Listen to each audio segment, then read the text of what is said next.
Jadi jelas ya, bila berada di negara orang, kita punya kualifikasi kepakaran kita di negara asing nggak boleh dipakai.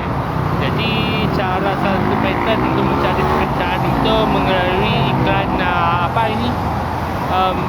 Starbucks Mermaid gitu, itu job street kan. Jadi bolehlah mendapatkan aplikasi permohonan kerja itu melalui job street. Kerana di job street itu gua dapati ramai ada banyak scam-scam pekerjaan itu memang banyak banget lah di job street. Tak tahulah ngapain dia pilih job street sebagai satu bidang pekerjaan. Tapi yang di Kurnia itu merupakan scammer-scammernya duduk di situ kan. Dia ada je ni abang-abang truckers carry itu fuel gitu.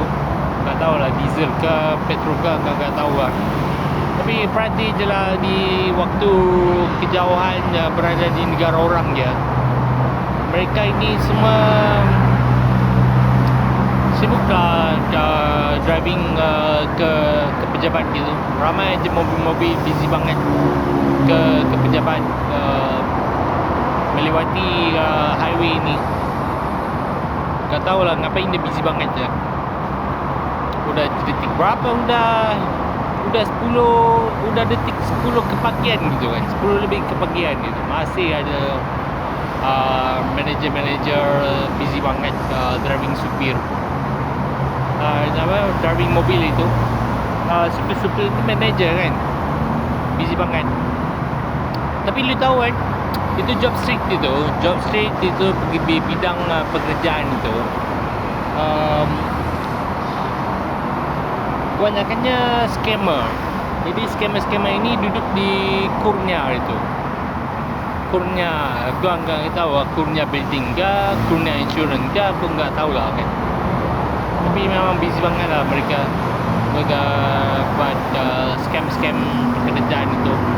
Jadi bila berada di negara orang, cara yang terbaik untuk aplikasi apply kerja di luar job scope kita semasa kita berada di overseas dulu. Bila di negara orang, enggak kualifikasi kita enggak boleh dipakai. Jadi kita pakai je lah carilah skill baru, melewati melihat sense of pattern changes itu. Ini traffic crew sekitar udah 10 kepagian itu, masih banyak manager busy banget melewati highway itu kan. Ya jauh ya berada di negara orang ya. Aku nggak tahu lah. Busy banget. Ada yang busy ke Puchong, melewati highway ke Taman Tun Dr. Ismail gitu dia. Ini truk ni ya Econya berpangkalan di, lu tahu ya di mana ya? Ya sekitar di overseas ya. Belian barang yang murah-murah gitu kan. Ini Fakulti Kejuruteraan Sivil ini sibuk banget buat garbage delivery gitu. Garbage delivery. Jadi garbage delivery ini dah datang daripada flat murah ni. Flat ni banyak aja yang keluar masuk ya. Keluar masuk enggak tahulah ngapain flat begini mau disewa ke? Tak perlulah. Keluar masuk je bisa kan. Ngapain mau sewa kan? Ramai aja yang di flat murah ni kan. Flat murah semata-mata untuk untuk menikmati suasana berada di negara orang ya. Keluar masuk ya di flat murah. Pikirin dari segi sekuritasnya enggak ada. Tak perlulah sekuritas.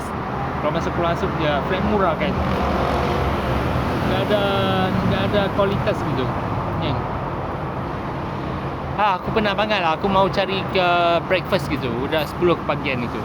Lu tahu kan gitu, agensi government ni kerjanya si makan je kan. Jadi udah jam 10 ni kena harus makan. Mau makan apa aku enggak tahu lah kan. Tapi aku datang sini mau cari minuman. Makanan tu bukan gua yang punya kan. Yelah lapar ya.